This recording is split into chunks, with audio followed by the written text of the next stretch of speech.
Everybody's heard of the four-part misconduct test by now. It was involved in EI. For those who weren't, they engineered a misconduct test for COVID. And what they did is they took 4 different requirements from other cases and put them together. So this is not, I want to be very clear, this is not a misconduct test. There is no test called a misconduct test under the statute. But there are different cases where judges made findings that if the situation occurred, that amounts to misconduct. So they took those 4 different criteria and put them together and said, if you meet these 4 criteria, then based on the case law, we've got to find you guilty of misconduct. But if any one of those 4 criteria don't apply to you, then the case law does not allow us to have a finding of misconduct, right? So it was actually a test that was designed to protect people accused of misconduct. That was the intent, that unless you meet all of these different elements from all of these different cases, you're not guilty of misconduct.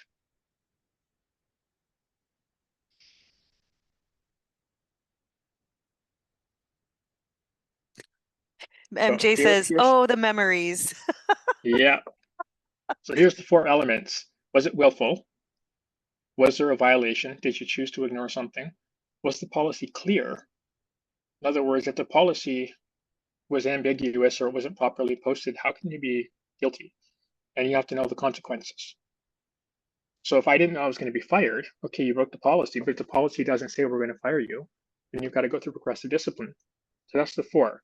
You have to willfully violate a policy that has to be clear, and you have to know the consequences for doing so. So this is the test that they used. Again, it took some time to really work this through. I actually made some logic tables to oh boy, try and get at this. That's how my mind works. I like it. So I want to do it. You should be a developer. Been there, done that. Oh, okay. Well, there you go.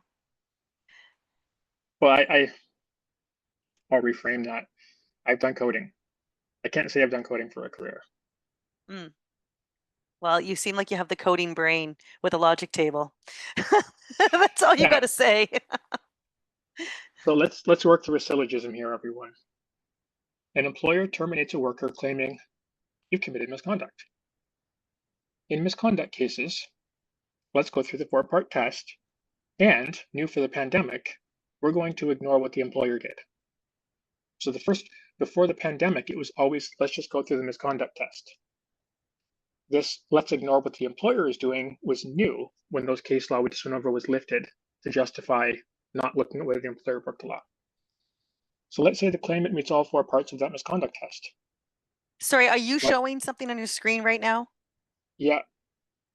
I'm not seeing. Good call, somehow. Thank you, because I want to see this logic table. Don't leave me hanging on this.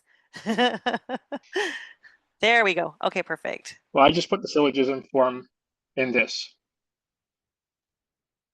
So here's the test, the 4-part test. Did you willfully violate a policy that was clear, knowing the consequences?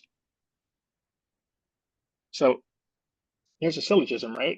If you are terminated, they claim misconduct, apply the test, and new for the pandemic, ignore the employer. If you meet all 4 parts of this test, then you're guilty of misconduct and you're denied EI. Sounds logical, right? Again, so the ignore the employer is like disregard the law, right? Is that what that is? Like don't investigate the employer. Exactly. Why? Because we just talked about those 5 cases that were cited thousands of times, and we don't have to. Right. So let's actually do a syllogism here. We've got an employer who has issues at his company, productivity issues. He says, I got an idea. I'm going to make everyone work 24-hour straight shifts with no breaks. Think of the productivity I'm going to get. So he implements a new policy. And 24-hour shifts, no breaks. And you have an employer that says, no, I'm willing to work 12. I can use some overtime. So he works 60-hour weeks for a few months. The boss comes to him and says, you're violating the policy. Okay, well, you're going to be fired. Why? Well, the policy says you have to work 24 straight hours. That violates labor code. I don't care. Well, he's fired. Let's apply this logic. The employer terminates X, alleging you only work 12-hour shifts, not 24. In 12-hour shift cases, apply the test and ignore whether the employer broke the law. Oh, The claimant meets all four parts of this misconduct test. He willfully chose to ignore a clear policy knowing the consequences. Therefore, he is guilty of working 12-hour shifts and denied EI. Why? Because you met all four parts of the test, and we're and not fuck the going law. to investigate. That's Petitio Principii. Begging the question is, it assumes the truth of the premise in the body of the syllogism. The assumption here is the employer terminates a worker claiming misconduct. Is there anything in there that tests whether it's really misconduct? No. Is there anything in that four-part test that tests whether it's really misconduct? No. No, you can't. You have to ignore the employer. The only thing this test does is it examines whether or not you have complied with a policy that because misconduct has been claimed, they are intentionally not allowed to look at to see whether it's illegal. Like, I have to say, there's some genius behind this. The fact this stood up for so long. So I had another example, a very similar one. You have depraved bosses who require sexual services from employees. They say no. Well, did they willfully choose to ignore clear policy knowing the consequences? Yep.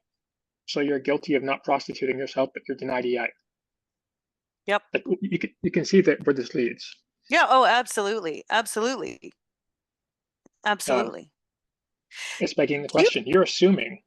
Sorry, go ahead. I'm kind of I'm just, my brain is going like a mile a minute over here. Was there anybody from EI who ever came out to say, hey, this is what's going on that you're aware of? I haven't seen any. I know there was, like I said, a huge turnover in the tribunal, but I'm guessing there was probably NDAs when you started as a government job, right? If there's Oh, a for security sure. if there's a security clearance involved, Which there would which the have to tribunal be. may not, it's possible. If they Well, do, they come after you for national security, right?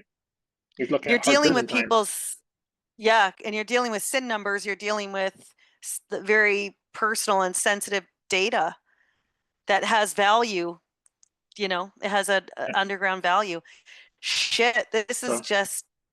a whistleblower is going to be looking at prison time for NatSec.